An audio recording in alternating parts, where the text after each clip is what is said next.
The same girl who once begged for leftover food in the village returned years later in a convoy of black SUV as the governor's wife.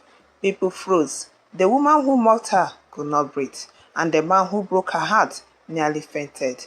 But nobody knew the painful secret she carried back home. Amara was only 16 when life became a battle.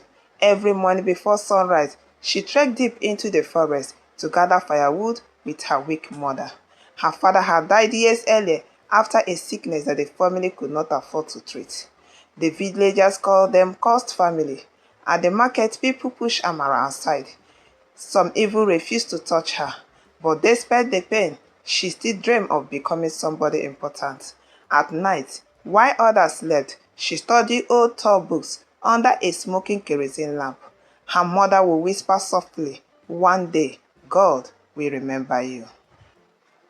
One afternoon, Amara attended a community gathering. That was where she saw Chike, the son of a richest businessman in the village. Handsome, educated, proud, Amara secretly admired him from afar. But suddenly, one of the village women shouted, "Why is this poor girl standing near rich people?" The crowd laughed. Another woman added, a firewood seller, dreaming above her level. Even Chike smiled. That smile broke Amara's heart more than the insult. Tears filled her eyes as she ran home barefoot under heavy rain. That night, she cried herself to sleep. Days later, destiny arrived unexpectedly. A luxurious car got stuck in mud near the forest route. Inside sat Governor Adewale, one of the most powerful men in the state. While everyone watched from afar, afraid to help, Amara stepped forward without caring about her dirty clothes. She pushed the vehicle alongside local farmers. The governor noticed something unusual about her. Not beauty, not poverty, but kindness. Before leaving, he handed her a small card.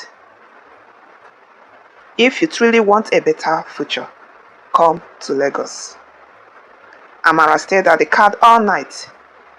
Could this finally be her miracle? But happiness did not come easily. The village chief's wife became jealous after hearing about the governor. She spread dangerous rumors.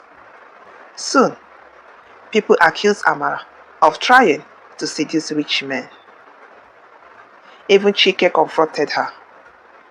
"Girls like you only chase money." Those words destroyed her.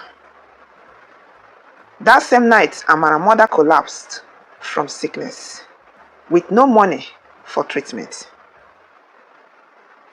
She died before sunrise. Amara buried her mother alone. No villagers came.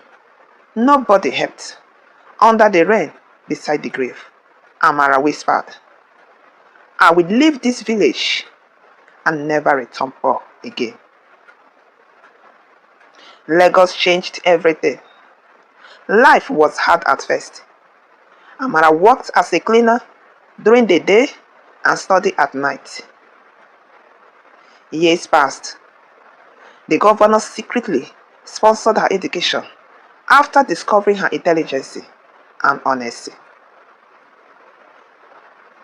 She became successful, elegant, confident, and eventually love found her. Governor Adewale proposed marriage privately after years of friendship and mentorship. People were shocked, but the biggest shock was yet to come. Years later, Amara returned to her village as the governor's wife. The same villagers who insulted her now struggle to greet her. Women rushed to carry her bag. Men bow respectfully. And Chike, he stood silently in shame. But then, Amara made a shocking announcement. Instead of revenge, she announced the construction of a free hospital, a school, and a scholarship program for poor children. The villagers burst into tears. Then Amara looked directly at Chike and said, "Never laughed at anyone because they are poor. Tomorrow belongs to God."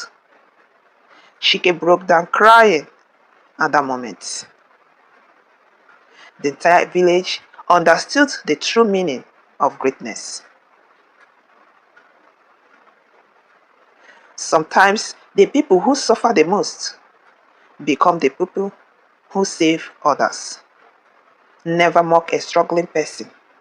One day, destiny may shock you.